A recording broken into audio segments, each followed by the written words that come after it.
It was just after 7 on a Wednesday in late October. The kind of night when Philadelphia's chill crept through the windows no matter how high you cranked the heat. My hand shook, not from the cold, but from something colder. The charger cord for my phone lay tangled like a dead snake beneath the edge of our old leather sofa, and I tore through drawers, scattering receipts, pens, and decades of mundane life. I should have been thinking about the multimillion-dollar deal I'd spent 6 months preparing for, but all I could think about was how silent the house felt, how much tension was wound into every shadow, every familiar object. My wife, Janet, appeared in the doorway, a dish towel slung over one shoulder, an apron dusted with flour across her front. Her voice had that gentle patience she'd honed across 40 years of marriage. "Phone dead again?" she asked, and I forced a half-smile. "No charger." She handed me her phone without hesitation, her passcode still my birthday after all these years, like nothing had changed. That moment felt almost cinematic, an ordinary gesture, a small act of trust that would blow the world apart. I took the phone and thanked her, but as she turned to finish dinner, a soft vibration in my palm made my heart stall. A text notification slid across the screen. "Sam, 7:11 p.m. The words were harmless, so ordinary. "Almost ready. He'll never see it coming." My stomach clenched as if someone had dropped a rock inside. My son-in-law, my daughter Anna's husband. The name was like a flashing warning sign, but I should have let it go. Instead, curiosity, a terrible, gnawing force, took over. The call to my client could wait. My thumb hovered, then tapped. I didn't just open the messages. I opened a wound. The thread unfurled like a confession. "Janet, what if Tom suspects something?" "Sam, he won't. Not after the Rittenhouse Square closing." "Janet, after he signs, we move fast. I get the house and savings. You get your share through the LLC." Anna has no idea. The air thickened. 40 years of partnership, the shared mortgage, the shared laughter, every Christmas spent stringing up lights on this same block, all hollowed out in a handful of texts. My throat burned. My wife, my own daughter's husband, plotting a clean break after the biggest deal of my life. The only thing more surreal than the betrayal itself was how utterly mundane it all seemed, how they talked in the everyday language of real estate, law, and money. I scrolled, barely breathing, through plans made with clinical precision. Timelines, splits, Janet's anxiety, Sam's reassurances, Anna's name invoked like an afterthought. I felt dizzy. I was a footnote in the life I had built. My hands were shaking as Janet called from the kitchen, asking if I'd reached my client. I told her I was dialing now, my voice so steady even I believed it for a second. I called Mr. Nolan, negotiated with him as if nothing had happened, said all the right things about contingencies and closing costs, and promised I'd have my lawyer review the papers by Friday. Nolan congratulated me, told me this was the kind of deal that set a man up for retirement. I almost laughed. Retirement, as if that was still in the cards. As I hung up and handed the phone back to Janet, she smiled, squeezing my shoulder. "You look pale. Everything okay?" she asked, and I told her I was just tired. Tired. The kind of exhaustion that crawls up your spine and makes a home behind your eyes. The kind of tired you can't sleep off. That night, I barely touched my dinner. Janet talked about Anna's latest work drama and Sam's promotion at his law firm. I listened, silent, trying to count the lies, watching the way she pushed peas around her plate and looked anywhere but at me. Later, in our bedroom, I lay awake, the ceiling fan creaking above me, listening to the city's endless hum. Janet's steady breathing beside me used to be a comfort. Now it sounded like a stranger's. I tried to replay every moment, every time she'd left for yoga or called Anna late at night, every weekend Sam claimed to be working late. All the details that made up a life, now twisted and sharpened. It felt like I was living in a house built on sand, one tremor away from collapse. I was supposed to be the protector, the one who saw everything coming, but I'd been blind. In the darkness, I made myself a promise. I wasn't going to let them take me down quietly. They wanted a clean break, but nothing about what I was feeling was clean. This was a storm that had been gathering on the horizon for years, and I'd missed every sign. The next morning, I put on the same suit I'd worn for 1,000 other workdays. The one Janet had bought for me when I closed my first big contract. I moved through the house with mechanical efficiency, making coffee, reading the Wall Street Journal, pretending nothing was wrong. But inside, everything was wrong. I watched Janet pack up her tote bag for Pilates, her routine perfectly rehearsed. She kissed my cheek on her way out, the way she always did, and I almost recoiled. As the door shut behind her, the silence of the house closed in, oppressive and total. I stood in the middle of our kitchen, mug in hand, staring at the family photos on the wall. Anna in her college graduation gown, Sam by her side, Janet and I grinning. A picture of a life that never really existed the way I thought it did. I spent the day oscillating between numbness and a burning urge to do something. Anything. Should I confront Janet? Call Anna? But what would I say? Your mother and your husband are plotting to destroy everything your father built? How do you speak words like that without shattering your child's world? I found myself driving the familiar streets, past the red brick houses and sycamore trees of Chestnut Hill, every block heavy with memory. I bought groceries, I got a haircut I didn't need. I stopped at the park where Janet and I used to walk when Anna was little. I watched young families push strollers, their laughter ringing out, and felt a strange envy for their ignorance, their unbroken lives. By dusk, I was sitting in my car outside the old stone church, engine idling, the dashboard clock glowing. My phone buzzed, another text from Sam. Can you send the documents tonight? The message wasn't for me, but it might as well have been a knife. I realized suddenly that I was done being a bystander in my own life. I would play along, smile, be the same old Tom everyone expected, but I was done being blind. The man who had built his life from nothing, who had put 2 people through college, who had worked 70-hour weeks to buy this house, deserved better than to be erased with a signature. That night, as Janet slept beside me, I lay awake and mapped out every next step. I would gather information. I would keep my eyes open. I would find out just how deep the betrayal went, and I would not let them see me coming.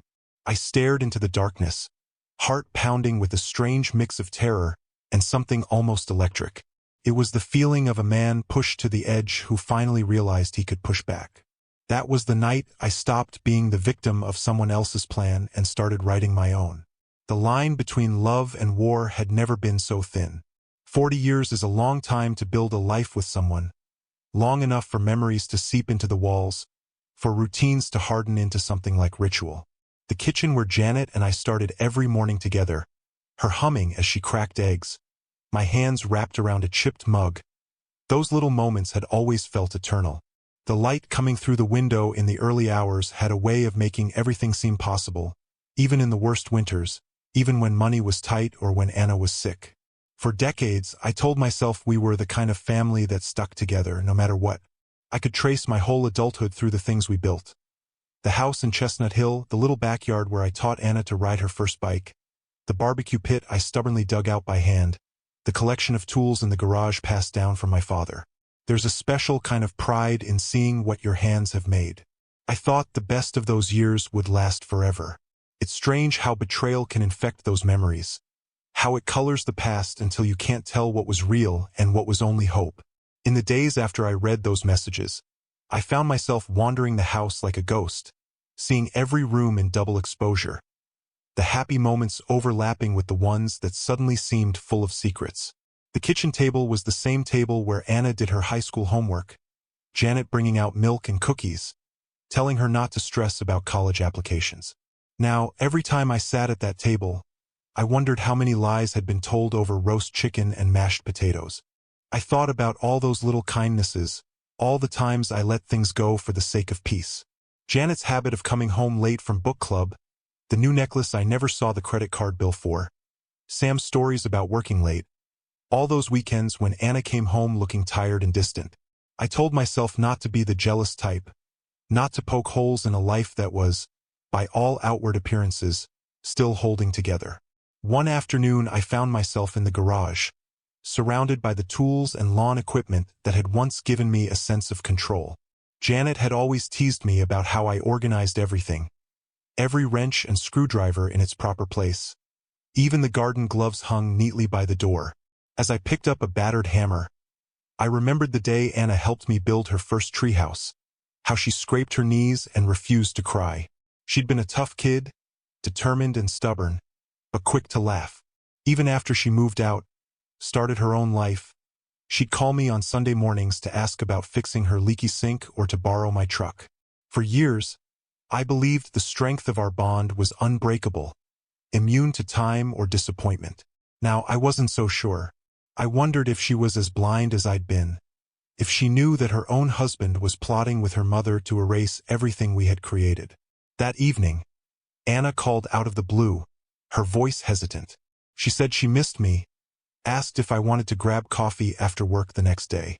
I almost broke down right then, but I forced myself to sound normal. We met at a diner not far from her office, the kind with formica tables and bottomless cups of weak coffee. She seemed distracted, twisting the paper napkin in her hands, her eyes darting everywhere but mine. When I asked about Sam, she offered a brittle smile and said he was busy as ever. The conversation felt like a performance, both of us tiptoeing around what we were really thinking. There was an ache in her voice I'd never noticed before. Something was weighing on her, and for the first time I wondered if she was keeping secrets too. Not out of malice, but out of self-preservation. I wanted to reach across the table, to tell her what I'd found, to ask for help, but the words stuck in my throat. All I could manage was a promise that I was always there for her, no matter what. She nodded, and for a fleeting moment, I thought I saw relief flicker across her face. It was gone as quickly as it came. The next morning, as Janet bustled around the house, packing lunches and leaving sticky notes for herself on the fridge, I studied her with new eyes. Every gesture, every small act of kindness or efficiency, I questioned. I remembered how we used to dance in the kitchen on Friday nights, the old Frank Sinatra records spinning in the background, her laughter echoing off the tiles. I remembered the trip to Yosemite for our 10th anniversary, the night we sat by the fire pit, sharing stories and dreaming about the future. I wanted to believe that love had been real, that our life was more than just a clever arrangement. But the weight of what I discovered pressed down on every memory, warping even the good ones.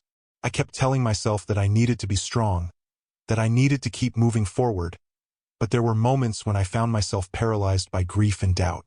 I started keeping a notebook, jotting down everything that seemed off.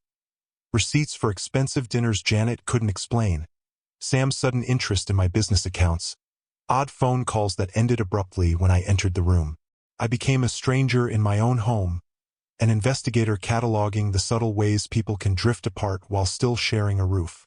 Yet, even as the evidence mounted, I couldn't help but hope I was wrong. It was easier to believe in the illusion than to accept the scale of the betrayal. One Saturday, Anna dropped by unexpectedly. She brought a basket of muffins, the kind Janet used to bake when Anna was a child. We sat on the porch, watching the leaves drift down from the big oak in the yard.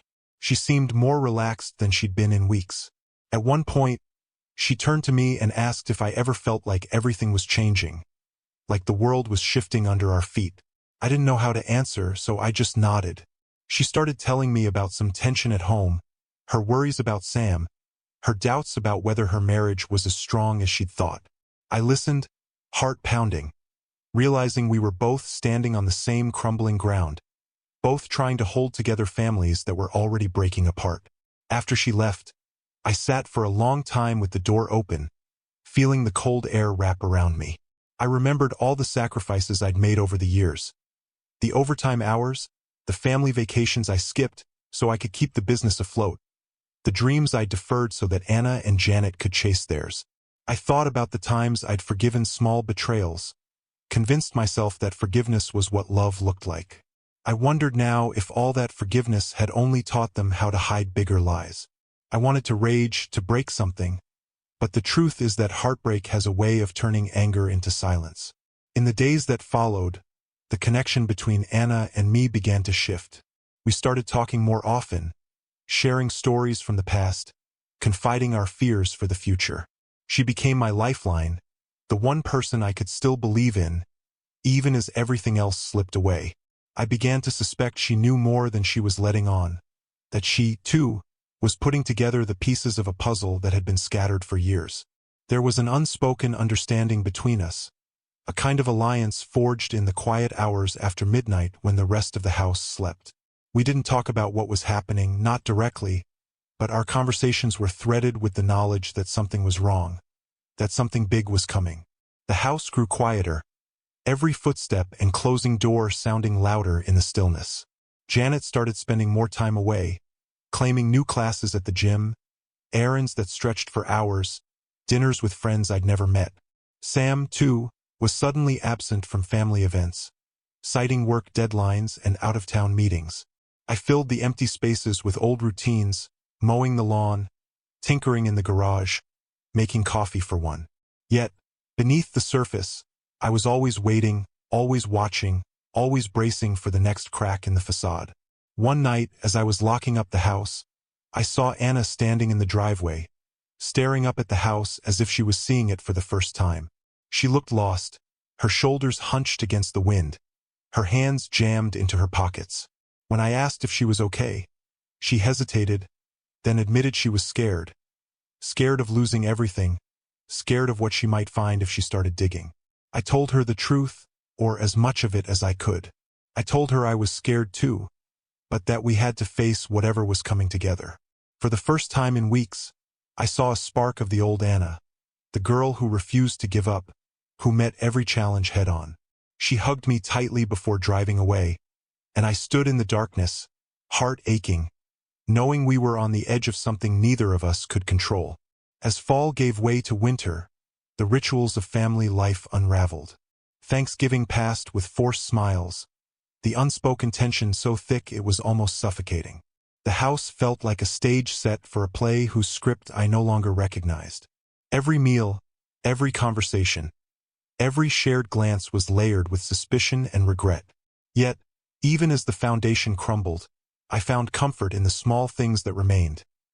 Anna's laughter echoing down the hallway, the smell of Janet's perfume lingering on my pillow, the way sunlight slanted through the blinds on cold mornings. I clung to those details, determined to remember the good even as the bad threatened to overwhelm. It was in the garage, surrounded by the tangible evidence of a life's work, that I made up my mind. I would not go quietly. I would not let my family's story end with betrayal. Anna and I began to talk in earnest, piecing together what we knew, planning what to do next. We started meeting in secret, away from prying eyes, whispering in the darkness about lawyers, bank accounts, and hidden intentions. For the first time since the world cracked open, I felt hope. A fragile, flickering thing, but hope all the same. Whatever came next, I would face it with my daughter by my side. Our family may have been built on lies, but the bond between us was real, and I refused to let anyone take that away. Trust is a strange thing, so easy to offer when the years have settled like dust, so difficult to reclaim once you've seen the fracture lines running through the foundation. After those first silent, aching weeks, Anna and I stopped pretending. Our meetings became more deliberate, our conversations sharper, as if we'd both decided there was no point in holding back. I don't remember exactly who said it first. Maybe it was Anna, her voice trembling in the darkened kitchen, or maybe it was me, the words slipping out after too many sleepless nights. But we agreed on one thing. We needed to know everything. We needed the truth, however ugly it was. The next morning I called a private investigator, someone recommended by a business friend whose divorce years earlier had become the talk of our neighborhood. The man's name was Frank Peterson, a retired cop with a gravelly voice and an air of calm certainty. We met at a coffee shop near Broad Street, the kind of place where nobody looked twice at two middle-aged men hunched over a table, talking in low voices. I handed him a folder with details, Janet's routines, Sam's law firm, bank account numbers, the names of people they spent time with. As I spoke, I felt shame prickling my skin, the old instinct to keep family business private fighting with the new reality that family meant something very different now. Frank took it all in, making notes in a battered notebook. He didn't promise miracles, only the truth. Sometimes, he said, the hardest part isn't what you find out, but what you have to do with it afterward. Anna grew bolder too, digging through the digital traces that modern life always leaves behind. She learned how to recover deleted texts, how to follow money that shifted quietly from account to account, how to search public records for new LLCs and trusts. There was a feverish quality to her determination, an anger that pulsed just below the surface. One night, she brought me a printout she'd found buried in Sam's cloud storage, a spreadsheet mapping out the sale of my company, timelines for asset transfers, a section labeled post-division, contingency planning. Seeing it in black and white hit me like a second betrayal, as if the first wasn't enough. Anna was shaking when she handed me the pages. We sat together at the kitchen table, the same place where she'd once drawn crayon hearts and practiced spelling.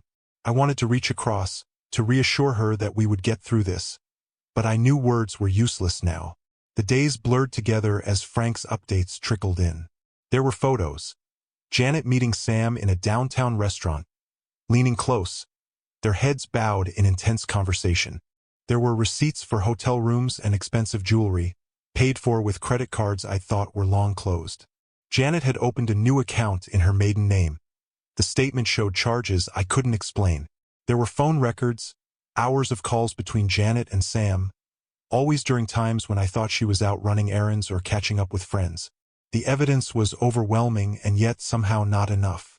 The world I thought I knew had been slowly and methodically dismantled, replaced with something colder and infinitely more complex. What hurt the most was not the betrayal itself but the realization of how easy it had been to fool me. For years, I'd prided myself on my intuition, my ability to read people, to sense trouble before it arrived.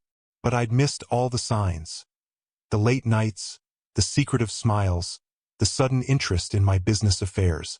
I had become background noise in my own life, a fixture so constant that no one bothered to hide anything from me. That knowledge settled like a stone in my gut. I felt anger, but it was cold and quiet, the kind that sharpens your focus rather than blinds you. Anna took the lead in tracing the money. She discovered a series of small transfers, just under the reporting limit, moving from our joint accounts into a trust set up in Delaware. A classic move for anyone trying to hide assets before a divorce. She found emails between Janet and a lawyer in Pittsburgh, messages about splitting property, advice on how to move funds without alerting the other spouse. There were mentions of Sam's name, suggestions for how to structure things so Anna would never know.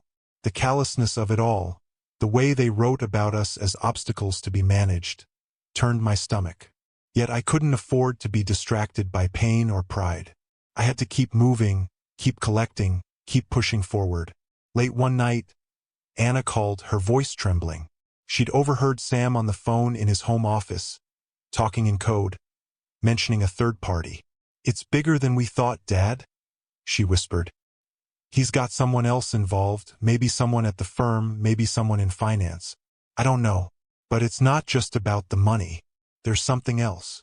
That sent a new chill through me. Was I up against more than just a greedy spouse and an ambitious son-in-law?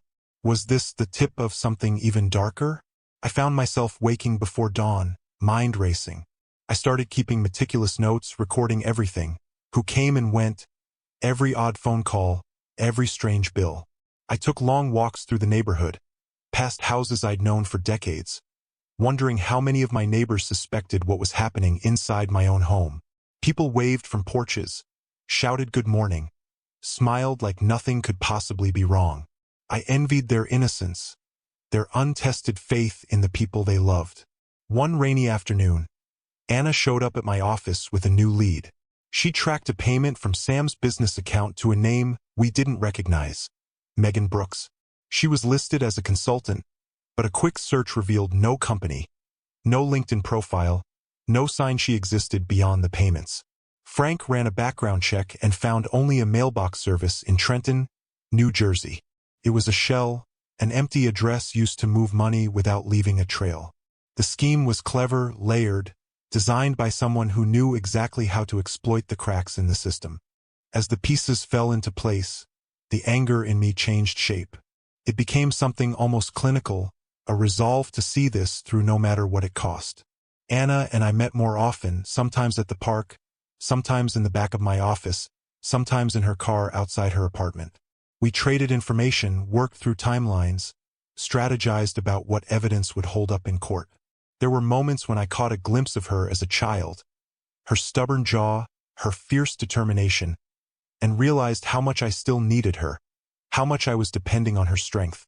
Our bond deepened in the fire of our shared ordeal. There were nights I broke down, confessed my guilt, my sense of failure as a husband and father. Anna would squeeze my hand, her eyes fierce, and remind me that forgiveness was not weakness, that survival sometimes meant letting go of everything you thought you knew.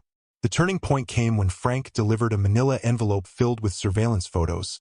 Janet and Sam at a lawyer's office, Janet meeting someone who looked suspiciously like the mysterious Megan Brooks.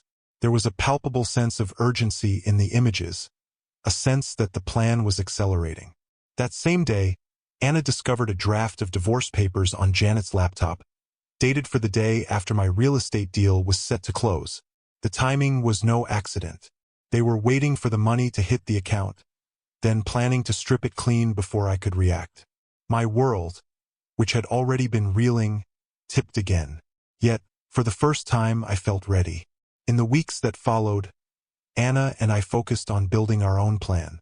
We talked to attorneys, moved to protect what assets we could, documented every shred of evidence. There was no more pretending, no more clinging to the hope that things could go back to the way they were. Janet and Sam moved through their routines with the same practiced ease, but I noticed small cracks, moments of tension, whispers behind closed doors, a hesitation when they saw Anna and me together. I started to believe they suspected something, but I didn't care. The momentum was on our side now. One evening, as Anna and I sat in the dark garage, surrounded by the smell of oil and cut grass, we made a pact. No matter what happened next, we would face it together. I looked at my daughter, saw the woman she had become, brave, resourceful, unwilling to be a victim, and felt a surge of pride that outshone the sadness. She was the one good thing left, the only piece of my life that felt unbroken. We didn't know what would come next, only that the confrontation was inevitable. Every secret we uncovered, every shadowy transaction, brought us closer to the heart of the web. There were still questions we couldn't answer, threads we couldn't quite untangle, like who else Sam was working with, what their endgame really was. But I no longer felt powerless. For the first time in months, I was back in control, ready for the fight. And somewhere in the mess, I realized I wasn't just trying to save my house, my money, my reputation. I was fighting for Anna, for our future, for the chance to build something real from the ruins. Planning revenge is nothing like they show in the movies. There are no dimly lit rooms, no swirling cigar smoke, no slow-motion scenes. It's more like trying to assemble a clock in the dark, every gear and spring threatening to snap or slip, while the minutes tick louder with each beat of your heart. Anna and I became conspirators in our own home, walking on eggshells during the day, speaking in code, watching every glance. The lines between fear and purpose blurred. I felt hunted, but also, strangely, alive in a way I hadn't since I was a much younger man. I could almost taste the outcome, the promise that after so much theft, there could finally be justice. Janet and Sam carried on as if nothing had changed. They perfected their roles, their voices measured, their faces untroubled. To a stranger, our home might have looked the same as it always had, neat, full of laughter. A place where coffee brewed at sunrise and someone was always humming or flipping through the radio dial. But Anna and I had learned to look closer. The way Janet double-checked her phone in the pantry, how Sam's laptop always traveled with him, the subtle way conversations paused when I entered a room. I watched it all, taking mental notes, cataloging every moment. In the quiet of my office, behind a locked door, I built files and backups, organized receipts and emails, scanned every scrap of evidence onto encrypted drives. The rhythm of my days became a steady, relentless gathering. It wasn't enough to simply survive. Anna insisted that we build an offensive, legal, careful, but bold. She'd found a friend, Mia, who worked in a boutique law firm in Center City. Mia was sharp, discreet, unafraid of a fight. She reviewed what we'd gathered and laid out a plan. It would take more than proof of betrayal to protect my assets and expose Sam's fraud. We'd have to move first. Mia helped us set up new accounts, move what we could safely, and draft a will that left nothing to chance. Every step was calculated. My business partner, Kevin, quietly bought out my shares for cash. The company transferred into a new LLC with airtight contracts. If Sam or Janet tried to touch a penny, they'd find the path blocked at every turn. There were nights when I questioned if any of this would be enough, if Sam's shadowy partners were watching closer than we realized. But Anna's calm steadiness was a beacon. She had grown into a woman I hardly recognized, all fire and focus. No longer the anxious girl who once called me in tears over a broken curfew. The pressure mounted as the closing date for the real estate deal approached. I played my part to perfection, pretending to be the aging, distracted father-in-law, still devoted to his routines. I accepted invitations to dinners, sat through family board games, nodded along as Sam bragged about his new client portfolio. All the while, Anna and I passed messages like school kids. A coded phrase slipped into a shopping list, a glance that said, "Tonight in the garage." At night, I watched Janet sleep, sometimes studying the lines in her face, the small scar on her chin from a long-ago fall, the gold ring she never took off. How many years had she hidden this secret life? I tried to remember the last time I'd truly known her, the last time I'd believed in the safety of her touch. I'd loved her with a faith that bordered on stubbornness. Now, that faith was the only thing holding me upright. If I stopped believing I could beat them, the weight of loss would crush me. Frank, the private investigator, uncovered the last threads of their scheme. Janet and Sam had booked a series of meetings with a man named Victor Hayes, an accountant known for helping clients hide assets in Nevada shell corporations. The three of them had been careful but not perfect. Frank snapped photos of them together, secured emails that Mia said would hold up in any court. It turned out that Sam was more desperate than I'd realized. He'd leveraged his position at his law firm to borrow against future settlements. Debts piling up, all hidden from Anna. There were even hints of blackmail, vague threats in Sam's correspondence with Victor, warnings about what would happen if the old man refused to play along. When I saw the evidence, the fear that had knotted my stomach for weeks gave way to something cleaner, harder. If Sam was willing to destroy Anna's life to save himself, he deserved everything that was coming. Anna's strength carried me through those days. She was methodical, refusing to let either of us panic. She kept me grounded with reminders to eat, to sleep, to remember that we weren't fighting alone. She even reached out to my old friend, Jack, a retired police detective. Jack taught us how to document our case, how to organize the evidence so that no clever lawyer could twist it in court. He also brought us a warning. "Don't underestimate Janet," he told me quietly, the weight of experience in his eyes. "She's smart and she's desperate. Desperate people don't care about rules." The confrontation began to feel inevitable. The legal groundwork was set.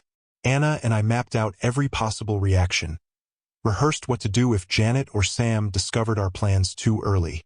Mia handled the paperwork, her voice crisp over the phone, her confidence infectious. I watched the balance in my bank accounts shrink as we repositioned assets, and for the first time, I felt the faint thrill of hope. I could see a path to the other side of this disaster. Sam, for all his arrogance, started to make mistakes. He drank too much at a family dinner and let slip a few too many details about future investments. Janet grew short-tempered, snapping at Anna for small things, disappearing for hours. I let them both believe they were winning, that I was oblivious to everything. Sometimes the hardest part was faking ignorance, laughing at their jokes, enduring their smugness. But Anna and I had built a fortress, every wall and loophole checked twice. Then, a twist I hadn't foreseen. Janet's sister, Marjorie, called me late one evening. She said she'd overheard something, a fragment of conversation between Janet and Sam about finalizing paperwork. Marjorie was never one for drama, and the concern in her voice made me shiver. I realized with a start that I wasn't the only one Janet had underestimated. The circle of people aware of their betrayal was growing, and not everyone wanted to see me lose. I thanked Marjorie, heart pounding, and immediately brought Anna up to speed. We tightened our plans, set an earlier date for the confrontation, pulled all remaining strings with Mia and Jack. The day before the deal closed, Anna and I staged a calm family breakfast. Janet wore her favorite navy dress, her hair styled just so. Sam was tense, hardly touching his food. They didn't know that in a few hours the walls would close in. I pretended to read the paper, my heart hammering out a rhythm of hope and dread. Anna chatted about a fake work trip to Boston, dropping hints meant to throw Sam off the scent. At noon, I slipped away to Mia's office, signing the last of the new documents. I felt as though I was shedding an old skin, stepping into a version of myself I barely recognized. I was scared, but I was also prepared. That night, Anna and I met in the garage, surrounded by the evidence of our lives. The old grill, the lawnmower, the photos taped to the wall from birthday parties long past. We hugged. No words needed. Whatever happened tomorrow, we would face it as a team. In that moment, I realized the greatest revenge wasn't just reclaiming what had been taken. It was refusing to let betrayal poison everything good that still remained. I would not be their victim, nor would I let Anna become one. Tomorrow our fight would become public. The truth would be dragged into the light. Whether or not we won in the ways that mattered on paper, I had already won something better, a sense of purpose, a family forged in the fire of crisis. As I left the garage for the last time that night, I understood that justice was coming, and this time I would not flinch. Morning arrived heavy with anticipation, as if the city itself held its breath. The plan was set, the evidence stacked and sealed, every detail rehearsed so many times in my mind that it felt like memory. The house seemed smaller than usual, full of the ghosts of laughter and arguments, packed birthday parties and quiet Sunday mornings. Janet moved about the kitchen with automatic precision, not quite looking at me, her hands trembling just slightly as she poured the coffee. Sam's voice drifted in from the living room, talking to a colleague about a client as if nothing could touch him. Anna had come over early under the pretense of a quick family breakfast. Her calm steady but her eyes wide with barely contained dread. Our secret glances ricocheted around the room. A silent code that meant today, finally, was the day. We made small talk about the weather, the Eagles game, Anna's work trip. Mundane details layered thick to hide the truth. Janet tried to act like the loving wife, fussing over my tie and smoothing invisible wrinkles from my shirt. Her touch so familiar that for a moment I felt the old ache of missing her. Sam, crisp in a tailored suit, cracked a joke that no one laughed at. Every word had an edge, every gesture felt rehearsed. I could sense the fault lines under our feet, waiting to split wide and swallow all of us. When Anna squeezed my hand as I reached for the orange juice, her fingers shook, but her gaze locked onto mine with a determination I'd only seen a handful of times in her life. After breakfast, the pretense dissolved. Janet retreated upstairs, her steps hurried, no doubt checking her phone for last-minute instructions. Sam busied himself with emails, oblivious to the storm brewing around him. Anna and I met in the garage, surrounded by boxes of Christmas lights, rakes, old paint cans, and the ghosts of every home project we'd ever tackled together. She looked at me as if to ask if I was ready. I nodded, even as my chest tightened so hard I could barely breathe. She whispered that no matter what happened, she was proud of me. I held on to that as armor. By noon, the house was ready. Anna had made sure the guest room was immaculate, claiming her friend Mia might drop by for a visit. That was our cover. Mia, the lawyer, arriving with papers for work, but really here to witness everything.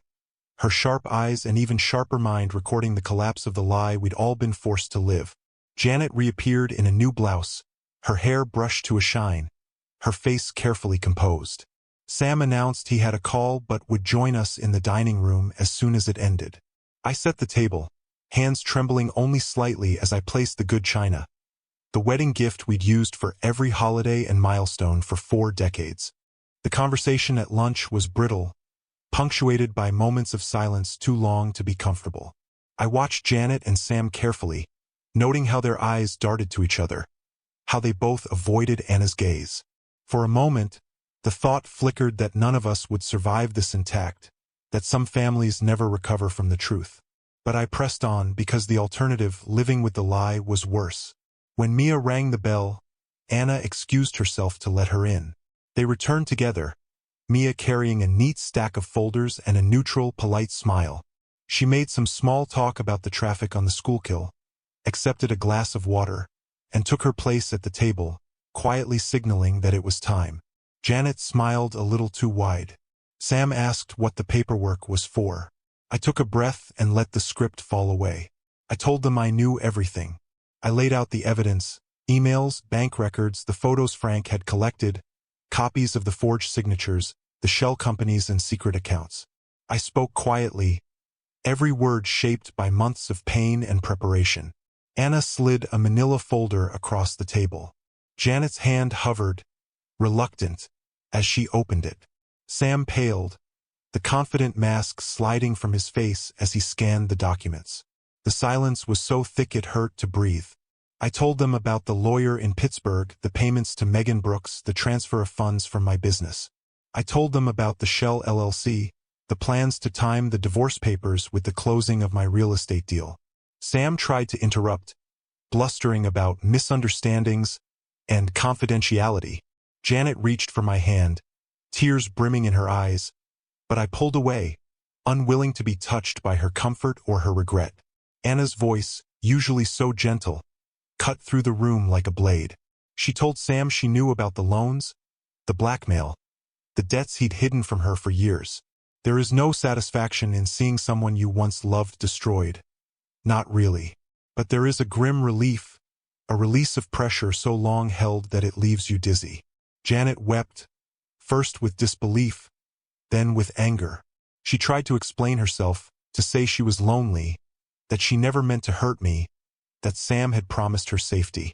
Sam, cornered, tried to shift blame, tried to argue that I was the one who'd been distant, that all he wanted was to protect Anna. But the truth was out now, cold and undeniable. There was no path left except forward. Mia read out the legal consequences, her tone clinical and cold. She explained how the evidence would ensure the assets remained protected, how the court would see through every attempt at misdirection. She made it clear that any move against me or Anna would be met with swift, public response. There was nowhere left to hide. I watched as the two of them realized it. Their shoulders sagged, their words failed. For a long, strange moment we just sat there. 4 people around a table, bound together by love, betrayal, and now the harsh light of truth. Anna stood first. She looked at Sam, at Janet, then at me. There was grief in her eyes, but also a fierceness, a refusal to let this moment break her. She thanked Mia and left the room, her footsteps echoing down the hall. I stayed, watching Janet crumble, her sobs the soundtrack to an ending I dreaded and desired in equal measure. Sam just sat, silent and gray, hands folded useless on the table. When it was finally over, when the papers were signed and the witnesses had left, I walked outside into the crisp fall air. My hands shook as I dialed Jack, the old detective. He answered on the second ring, his voice steady. I told him it was done, that the truth was finally out. He didn't congratulate me. He just said he hoped I could sleep that night, and that if I needed anything, he was there. I stood on the porch as dusk settled, watching Anna's taillights disappear around the corner, wondering what the cost of victory would really be. Inside, the house was silent, the kind of silence that follows a storm, too complete, too final. Janet stayed at the table, her shoulders shaking. Sam left without another word, his life unraveling, his career in ruins before the fallout had even begun. I closed the door, locking it behind him, a small gesture that felt like the end of an era. All that was left was the aftermath, and the slow, uncertain climb out of the wreckage. For the first time in months, I felt something close to peace. The truth, once feared, had become a kind of freedom. I couldn't undo the hurt or reclaim what was lost, but I had protected the one thing that mattered, Anna. And in the darkness of the empty house, I knew that sometimes, the greatest revenge is simply refusing to surrender your soul to those who tried to take it. Winter settled over Philadelphia with a kind of slow, insistent weight, covering the city in a quiet that felt different than any winter before. In the aftermath of that final confrontation, the house was emptier, both physically and in spirit. Janet left the next day, not bothering with more than a single suitcase and a hasty goodbye, her wedding ring still sitting on the kitchen counter beside a stained coffee mug. Sam vanished into the whirlwind of legal fallout, desperate to salvage what remained of his career, as news of the fraud and conspiracy trickled through the legal community. The phone rang with questions from former friends and colleagues, some feigning concern, others already siding with Janet or Sam, or maybe just wanting the gossip firsthand. I had thought I would feel some triumph, but what lingered instead was exhaustion, a bone-deep tiredness that felt like grief. Anna came by almost every day, bringing groceries, paperwork, and a sense of warmth that made the house feel just a little less hollow. She set up shop at the dining room table, drafting statements and answering emails, her confidence growing by the hour. Together, we weathered the legal storm. Mia guided us through every deposition, every hearing, every accusation and counterclaim. The evidence Anna and I had gathered was ironclad. The judge's ruling came sooner than I expected. The majority of assets were protected, the business secured, the house and retirement savings out of reach for Janet or Sam. Still, there was nothing celebratory about the verdict. Anna and I sat in the courthouse parking lot after the judgment, the winter sun bright and cold above us, and let ourselves grieve all that had been lost. The weeks that followed were a blur of new beginnings and old wounds. I learned to cook for one, to listen to music in an empty house, to mend things that had nothing to do with broken marriages or betrayal. I joined a morning volunteer crew at the local food pantry, finding a strange comfort in stacking cans and sorting produce. The rhythm of small kindnesses filled the time, knitting the days together in a way that felt honest. Anna took to running along the Schuylkill, her ponytail a bright streak against the gray river. She kept her head up and moved forward, never shying away from the pain but never letting it define her either. Sometimes, late at night, I'd lie awake and replay every detail. The missed signs, the choices that led us here, the faces of people I trusted most. I wondered if Janet missed any of it, if the years we spent together meant something real to her, or if she saw it only as a phase to escape.